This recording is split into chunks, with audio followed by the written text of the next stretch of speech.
Hello दोस्तों, आपका एक बार फिर से स्वागत। क्लास 12 ओके, क्लास 12 की बात चल रही है। सब्जेक्ट हम लोग जो पढ़ रहे हैं वो केमिस्ट्री है और जो यूनिट पढ़ रहे हैं वो दूसरी यूनिट पढ़ रहे हैं जिसका नाम है विलयन यानी कि सॉल्यूशन। ठीक, तो आज के इस लेक्चर में हम लोग पढ़ेंगे विलयन के अणुसंख्य गुणधर्मों को कि ये अणुसंख्य गुणधर्म आखिर होते क्या है। तो मैं एक बहुत साधारण सा उदाहरण देके अणुसंख्य गुणधर्म को बताना चाहूंगा। अब कल्पना करिए, इमेजिन कि एक कमरा है ये, ठीक है, और इसके अंदर हवा भरी हुई है, वायु भरी हुई है, वायु इसके अंदर भरी हुई है। तो जो वायु इसके अंदर भरी हुई है उसका द्रव्यमान अगर लिया जाता है, सपोज मैं मान लेता हूं जितनी भी वायु भरी हुई है कि उसका द्रव्यमान जो है वो कितना है, 10 किलोग्राम है। ओके, इसका टेम्परेचर, तापमान लेते हैं हम, इसका तापमान थर्मोमीटर की सहायता से ज्ञात करते हैं। तो भाई गर्मी का मौसम चल रहा है, मान लेते हैं कि टेम्परेचर कितना है, 40 डिग्री सेल्सियस है।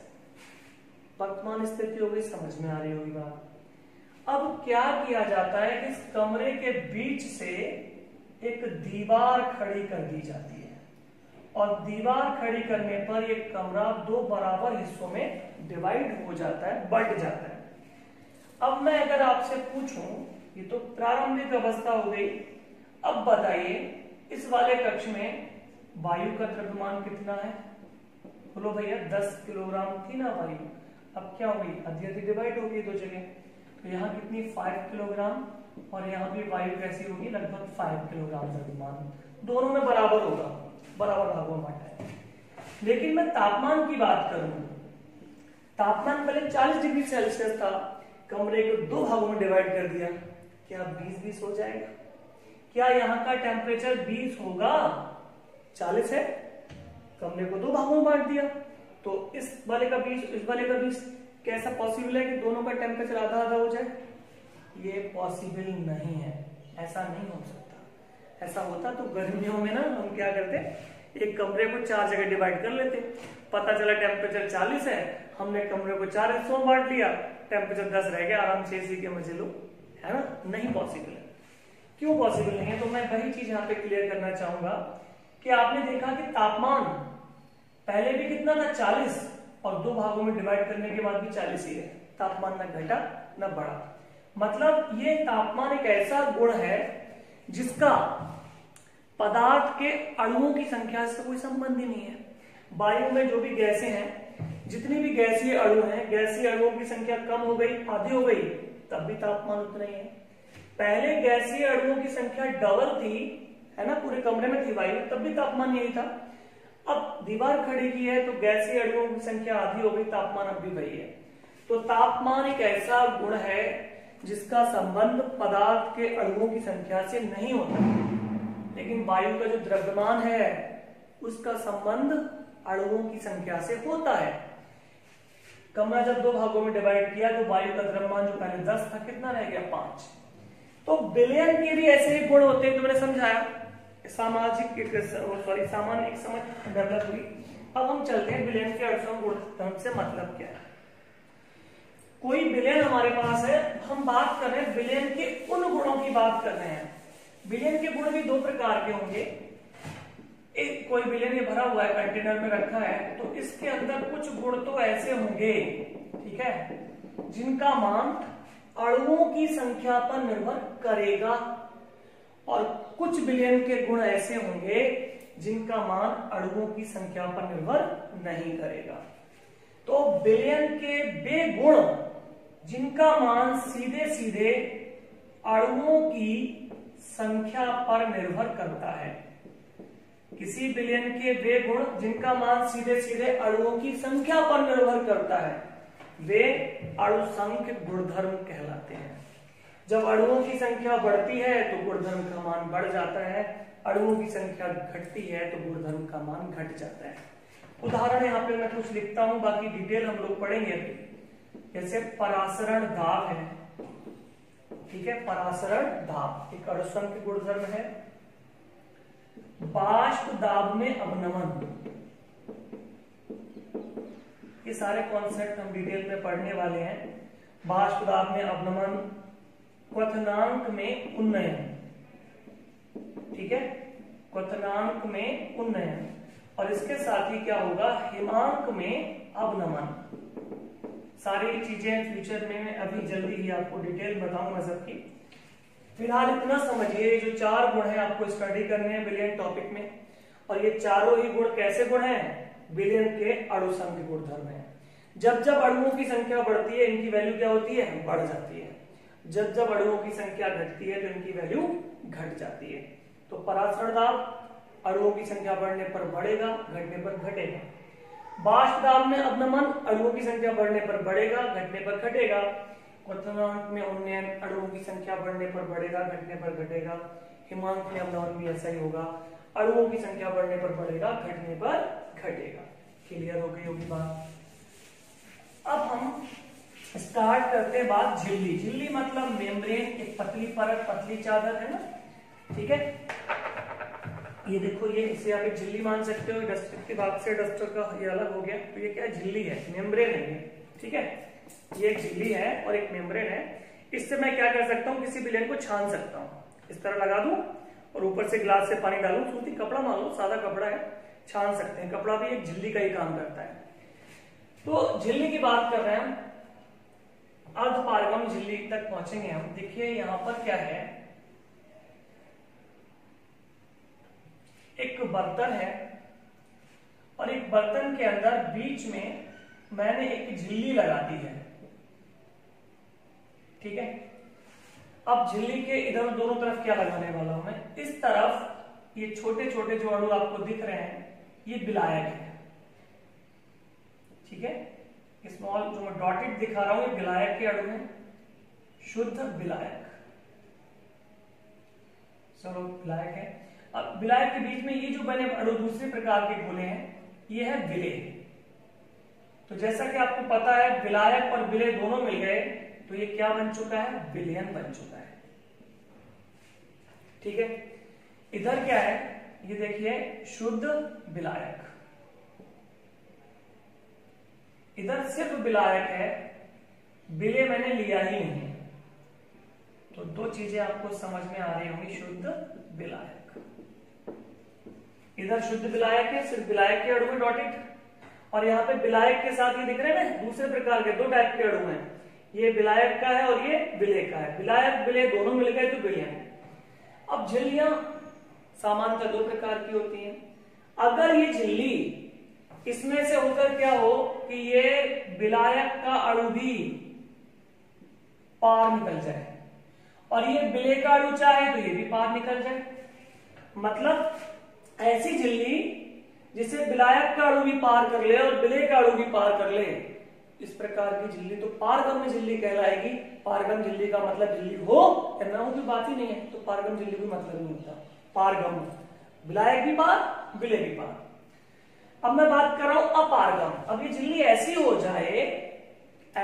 जाए कि इसमें से विलायक का अणु चाहे तो वो भी इसे क्रॉस नहीं कर पाए, पार नहीं कर पाए, और विलेय का अणु भी, विलेय का अणु थोड़ा और बड़ा बनाता हूं मैं, आपको साफ विजिबिलिटी क्लियर होनी चाहिए इसलिए थोड़ा बड़ा बना दिया। तो क्या हो कि विलेय का अणु भी पार नहीं कर पाए और विलायक का अणु भी पार नहीं कर पाए, तो ऐसी झिल्ली अपारगम है। दोनों आर पार हो जाए तो पारगम्य, कोई आर पार न जा पाए अपारगम्य। लेकिन मुझे ना पारगम में पढ़ानी है ना अपारगम में पढ़ानी है सर, मुझे आपको पढ़ानी है अर्ध पारगम्य झिल्ली। तो नाम में ही राज छिपा हुआ है, अर्ध पारगम में मतलब पारगम में तो है लेकिन आधी है, पारगम में तो है लेकिन आधी पारगम है, मतलब दोनों में से एक तो आर पार जाएगा, एक आर पार नहीं जाएगा। तो समझ में आ रहा होगा कौन पार जाएगा भैया, विलायक का अणु तो पार करेगा लेकिन विलेय का अणु पार नहीं करेगा। तो ऐसी झिल्ली जिसमें से होकर विलायक के अणु तो आर पार आ भी सकते हैं और जा भी सकते हैं, लेकिन विलेय का अणु आर पार नहीं जा सकता, ऐसी झिल्ली अर्ध पारगम्य झिल्ली कहलाती है। इंग्लिश में से सेमी परमिएबल मेम्ब्रेन बोलते हैं। उदाहरण की बात करें तो दैनिक जीवन में कुछ उदाहरण हम आपके ले सकते हैं अर्ध पारगम्य झिल्ली के। जैसे अंगूर की झिल्ली, जो अंगूर होता है वो खाते हैं पका हुआ, ऊपर से अगर आप क्या करें छीले पके हुए अंगूर से आराम से परत हट जाती है, उसके अंदर जो झिल्ली दिखेगी वो अर्धपारगम झिल्ली होती है। ठीक है, इसी प्रकार से अंडे की झिल्ली, अंडा होता है, अगर हम क्या करें अंडे को बॉयल करें, ऊपर से कवच उसका हटाते हैं कैल्शियम कार्बोनेट वाला, तो अंदर एक बारीक सी मेम्ब्रेन होती है, अंडे की झिल्ली। ऐसे आमाशय, जो हमारा आमाशय होता है जानवरों का होता है, उनके आमाशय में भी एक मेम्ब्रेन पाई जाती है, वो भी कैसी है, अर्धपारगम झिल्ली है। तो कहेंगे यार ये तो सब अंडा आमाशय, इन सब चीजों का एक विकल्प विज्ञान ने भी तैयार किया है, वो होती है कॉपर फेरोसाइनाइड, CuFeCN का होल Cu2FeCN का होल 6, इसे बोलते हैं कॉपर फेरोसाइनाइड। तो कॉपर फेरोसाइनाइड की जो झिल्ली है ये कृत्रिम रूप से तैयार की गई अर्धपारगम झिल्ली है। मतलब जो काम अंगूर की झिल्ली करेगी, अंडे की झिल्ली करेगी, आमाशय की झिल्ली करेगी, वही काम कॉपर फेरोसाइनाइड की बनी हुई ये कृत्रिम झिल्ली भी करेगी। तो ये सभी किसके उदाहरण हो गए, अर्धपारगम झिल्ली के उदाहरण हो गए। तो आपकी समझ में आ गया होगा अर्धपारगम झिल्ली वो जिसमें से विलायक के अणु तो आर पार जा सकते हैं, विलय के अणु आर पार नहीं जा सकते, उसे अर्धपारगम झिल्ली कहते हैं। ठीक है, अब मैं यहां पे आपको पढ़ाने जा रहा हूं नेक्स्ट टॉपिक, परासरण। परासरण, देखो परासरण में क्या होगा,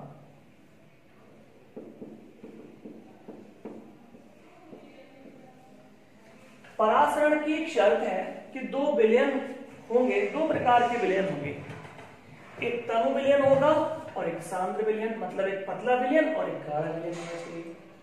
मैं बनाता हूं इसे यहां पे, देखो इधर मैं लिख रहा हूं तनु विलयन और यहां पर मैं लिख रहा हूं सांद्र विलयन। मतलब आपको समझना है, ये तो हो गया भैया क्या, विलायक। ठीक है, तनु विलयन का मतलब जो विलय है वो इसमें थोड़ा सा घुला हुआ है। सांद्र विलयन का मतलब क्या है, ये तो विलायक है, इसमें विलय मैंने ज्यादा घोल दिया तो ये क्या हो गया, सांद्र विलयन हो गया। ठीक है, तो परासरण के लिए या तो तनु विलयन और सांद्र विलयन होने चाहिए आपके पास, या फिर शुद्ध विलायक और विलयन होने चाहिए, दोनों कंडीशन सेम है। और दोनों के बीच में आपको क्या लगानी है, अर्धपारगम झिल्ली, यानी अर्धपारगम झिल्ली के बिना परासरण संभव नहीं है। क्लियर, परासरण के लिए क्या आवश्यक है, अर्धपारगम झिल्ली आवश्यक है।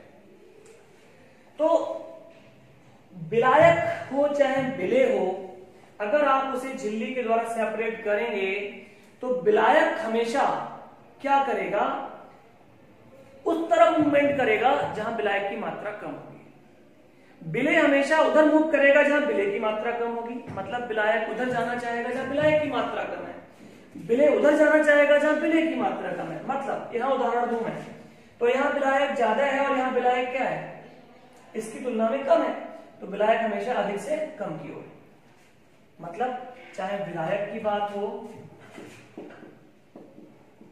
या फिर विलय की बात हो, दोनों की प्रवृत्ति क्या होती है, हमेशा ये अधिक सांद्रता से कहां जाना चाहते हैं, कम, अधिक सांद्रता नहीं, मात्रा कहता हूं, अधिक मात्रा से कम मात्रा की ओर जाना चाहते हैं। ठीक है, मतलब शुद्ध विलायक में तो विलायक ही विलायक है, यानी विलायक शुद्ध विलायक में ज्यादा होगा, विलयन में भी, विलयन में तो दोनों चीजें, यहाँ विलायक है तो विलायक यहाँ पर ज्यादा है। तो शुद्ध विलायक को जब आप विलयन से पृथक रखेंगे के द्वारा, अर्धपारगम झिल्ली के द्वारा। अब अर्धपारगम झिल्ली है तो विलय का तो मूवमेंट हो गई नहीं, क्योंकि विलय का अणु अर्धपारगम झिल्ली को पार नहीं कर सकता। कौन पार कर सकता है, विलायक का अणु। विलायक का अणु किधर से किधर जाएगा, शुद्ध विलायक से विलयन की ओर। ठीक है, ये इस तरह से मूवमेंट स्टार्ट हो जाएगा। ये मैं लिखता हूं यहाँ पे अर्धपारगम झिल्ली। तो पहली परिभाषा क्या हो जाएगी परासरण की, जब किसी शुद्ध विलायक को अर्धपारगम झिल्ली के द्वारा किसी विलयन से पृथक रखा जाता है। ध्यान दीजिए, जब किसी शुद्ध विलायक को अर्धपारगम झिल्ली के द्वारा शुद्ध विलयन से पृथक रखा जाता है तो विलायक के अणु परासरण में हमेशा विलायक ही गति करेगा। क्यों गति करेगा यार? परासरण में अर्धपारगम्य झिल्ली होती है और अर्धपारगम्य झिल्ली को विलय पार नहीं कर सकता, ठीक है, तो विलायक मूवमेंट करेगा। तो जब किसी शुद्ध विलायक को अर्धपारगम्य झिल्ली द्वारा विलयन से पृथक रखा जाता है तो विलायक के अणु शुद्ध विलायक से विलयन की ओर गति करने लगते हैं। विलायकों के अणुओं की इस गति को ही परासरण कहते हैं। क्लियर? इसी चीज को दूसरे तरीके से समझ लेते हैं। शुद्ध विलायक के स्थान पे मैंने तनु विलयन ले लिया और विलयन के स्थान पे सांद्र विलयन ले लिया। फिर वही होगा, जब दो भिन्न सांद्रता वाले विलयनों को अर्धपारगम्य झिल्ली द्वारा एक दूसरे से पृथक रखा जाता है, फिर कौन गति करेगा भैया? विलायक के अणु। कहां से कहां गति करेंगे? तनु विलयन से सांद्र विलयन की ओर। तनु विलयन से सांद्र विलयन की ओर विलायक के अणु गति करना शुरू कर देंगे। इसे ही बोलते हैं क्या? परासरण। तो दो प्रकार से परिभाषित हम कर सकते हैं। सिर्फ इतनी सी बात याद रखने की है परासरण में, कि परासरण में नंबर 1 क्या आवश्यक है? अर्धपारगम्य झिल्ली के बिना परासरण संभव नहीं है, पहली बात। दूसरी बात, अर्धपारगम्य झिल्ली के बिना परासरण संभव नहीं है। दूसरी बात, परासरण में हमेशा सिर्फ और सिर्फ कौन गति करेगा? विलायक के अणु गति करेंगे, विलय के अणु गति नहीं करेंगे। तीसरी और आखिरी बात, ये गति कहां से कहां होगी? सिर्फ और सिर्फ विलायक के अणु गति करेंगे। गति हमेशा अगर तनु विलयन हुआ तो तनु विलयन से हो जाएगी किधर? सांद्र विलयन की ओर। अगर शुद्ध विलायक और इसका मामला हुआ तो शुद्ध विलायक से कहां हो जाएगी? शुद्ध विलायक से हो जाएगी विलयन की ओर। क्लियर है? तो जब अर्धपारगम्य झिल्ली के द्वारा तनु विलयन को सांद्र विलयन से अथवा शुद्ध विलायक को विलयन से पृथक रखा जाता है तो विलायक के अणु तनु विलयन से सांद्र विलयन की ओर या फिर शुद्ध विलायक से विलयन की ओर ऑटोमेटिक गति करने लगते हैं। इस गति को ही परासरण कहते हैं। अब देखिए, परासरण के कुछ मजेदार व्यवहारिक उदाहरण हमारे साथ जुड़े हुए हैं, मैं उनकी भी बात कर लेता हूं। देखिए, क्या यहीं पे हम परासरण के प्रकार ले लेते हैं। खीर हम घरों में बहुत खाते हैं। पहले तो आप समझिए, आपने किशमिश है ना, रेजिन खाई होगी, तो कैसे बनती है? अंगूर से बनती है। तो बनती कैसे है उसका प्रोसेस समझिए। एक बर्तन के अंदर चीनी और पानी का गाढ़ा घोल, चाशनी जिसे कहते हैं, वो पड़ा हुआ है। क्या पड़ा हुआ है? चाशनी। ठीक, चाशनी के अंदर अंगूर डाल दीजिए। अंगूर को लेकर आप कहां डाल दें? चाशनी के अंदर डाल दें। चाशनी के अंदर क्या डाल देंगे आप? अंगूर डाल देंगे। तो ठीक है, तो अंगूर के अंदर भी द्रव भरा हुआ, अंगूर फोड़ते हैं ना, पानी निकलता है, रस निकलता है। तो अंगूर के अंदर का जो रस है, अंगूर थोड़ा और बड़ा बनाता हूं मैं, आपको साफ दिखना चाहिए इसलिए, बाकी नोट्स में बिल्कुल विजिबल है, साफ से समझ में आएगा। अंगूर के अंदर जो द्रव भरा हुआ है वो वास्तव में क्या है? पतला विलयन है, यानी कि एक तनु विलयन है। और बाहर जो चाशनी है वो एक प्रकार का गाढ़ा विलयन है, यानी कि सांद्र विलयन है। समझ में आ रही है बात? अंगूर के अंदर जो पतला द्रव भरा हुआ है वो क्या है? तनु विलयन। पतला रस, अंगूर का जो रस है वो बहुत पतला है, क्या का काम कर रहा है? तनु विलयन का। उसे चाशनी में डाला है ना मैंने, चाशनी क्या है? गाढ़ी है बहुत, क्या का काम कर रही है? सांद्र विलयन का। अब ये अंगूर की झिल्ली अर्धपारगम्य झिल्ली है। कौन गति करेगा? विलायक के अणु। कहां से कहां? तनु विलयन से सांद्र विलयन की ओर। यानी कि विलायक के अणु गति करेंगे तनु विलयन से सांद्र विलयन की ओर, और अंगूर के अंदर भी जितना भी पानी है ना वो सारा बाहर निकल के चाशनी में आ जाएगा। और कुछ समय के बाद आप देखेंगे तो ये अंगूर की हालत कुछ ऐसी होगी, अंगूर सिकुड़ चुका होगा। क्या बन गई? किशमिश बन गई। बात समझ में आई? तो ये क्रिया क्या कहलाएगी? अब आप देखो, विलायक के अणु बाहर से अंदर आ रहे हैं या अंदर से बाहर जा रहे हैं? दिख रहा है ना, विलायक के अणु अंदर से बाहर जा रहे हैं। इस प्रकार के परासरण को बोलते हैं बाह्य परासरण। तो बाह्य परासरण का क्या उदाहरण हो गया सर? अंगूर को चाशनी में डालने पर अंगूर सिकुड़ जाता है। अंगूर को चाशनी में डालने पर अंगूर सिकुड़ जाता है, काय का उदाहरण हो गया बाह्य परासरण। अब यहीं पे मैं बात करता हूं अंधा परासरण। थोड़ा उल्टा चलते हैं। अब आपने खीर खाई होगी घर में। खीर मतलब क्या है? दूध और पानी का विलयन, दूध और पानी का विलयन जो कि काय का काम करेगा? तनु विलयन का। अब जब हमने अंगूर को सुखवाया था ना, तो सूखने के बाद अंगूर सिकुड़ गया था इस तरह से। अब अंगूर का सारा पानी बाहर निकल गया, अंगूर बदल गया काय में? किशमिश में बदल गया। तो जब अंगूर के अंदर का सारा पानी बाहर निकल गया तो अंगूर के अंदर जो विलयन है वो बहुत गाढ़ा हो चुका है। ये काय का काम करेगा? सांद्र विलयन का। ठीक है, कैसा हो गया? अंगूर के अंदर अब विलयन कैसा है? सांद्र है। तो जब किशमिश को खीर के अंदर डाला तो खीर में दूध पानी का मिश्रण, तनु विलयन। अंगूर के अंदर गाढ़ा गाढ़ा, सांद्र विलयन। अब ये क्या है? अर्धपारगम झिल्ली। अब विलायक के अणु गति करेंगे कहां से? तनु से सांद्र की ओर। यानी भगोने में जो भी दूध पानी है वो सारा एंटर कर जाएगा कहां? किशमिश के अंदर। और वो जो सिकुड़ी हुई किशमिश थी ना, कुछ समय के बाद आप देखेंगे फूल जाएगी इस तरह से। तो ये उदाहरण काय का दिया? इस बार आप देख रहे हो कि विलायक के अणु बाहर से अंदर की ओर मूवमेंट कर रहे हैं। बाहर से कहां जा रहे हैं? अंदर की ओर। तो ये उदाहरण हो जाएगा अंतः परासरण का। ठीक समझ में आ गई? अंतः परासरण। मैं एक बताता हूं उदाहरण आपको। जैसे आपने मेले वगैरह में देखा होगा, कुछ मैजिशियन दिखाते हैं, कुछ लोग घरों में भी कर लेते हैं। बॉटल के अंदर इस क्रिया के द्वारा बॉटल के अंदर आप अंडा डाल सकते हैं। बॉटल के अंदर अंडा, सोचो अंडा, बॉटल भी साबुत है ना, चमत्कार कि कांच की बॉटल है वो भी साबुत है, अंडा वो भी साबुत है। ना अंडा टूटा ना बॉटल टूटी, तो आखिर ये अंडा बॉटल के अंदर पहुंच कैसे गया? आखिर ये अंडा बॉटल के अंदर पहुंच कैसे गया? तो इसका उदाहरण क्या होता है भैया? यही होता है कि हम जो अंडा होता है ना, उससे पहले हम डाल देते हैं एसिटिक अम्ल के अंदर डाल देते हैं। एसिटिक अम्ल के अंदर डालते हैं तो क्या होता है? इसका ऊपर का खोल जो है घुल जाता है। और घुलने के बाद बाह्य परासरण के कारण, बाह्य परासरण होगा तो क्या होगा? पहले बाह्य परासरण की स्थितियां उत्पन्न करेंगे और बाह्य परासरण की वजह से अंडे का सारा अंदर का जो द्रव है, पानी है, वो बाहर निकल जाएगा। अंडा सिकुड़ के छोटा सा हो जाएगा। तो छोटा सा अंडा बॉटल के अंदर डाल दीजिए। अब आप पानी भरिए। जब पानी भरेंगे तो क्या होगा? अब अंडा छोटे सा गोली के फॉर्म में यहाँ पर है। अब शुरू हो जाएगा अंतः परासरण। ठीक है, अंडा क्या होगा? दोबारा से फूल जाएगा। तो वही प्रोसेस क्या हो गई कि पहले मेरे पास क्या था?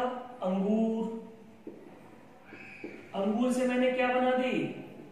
किशमिश। और किशमिश से मैंने फिर से क्या बना दिया? अंगूर। समझ रहे हैं? अंगूर से किशमिश बनाई, किशमिश से अंगूर। यानी अंडे को मैं इस फॉर्म में लाया, बॉटल के अंदर डाला, फिर अंडा दोबारा से इस फॉर्म में आ गया।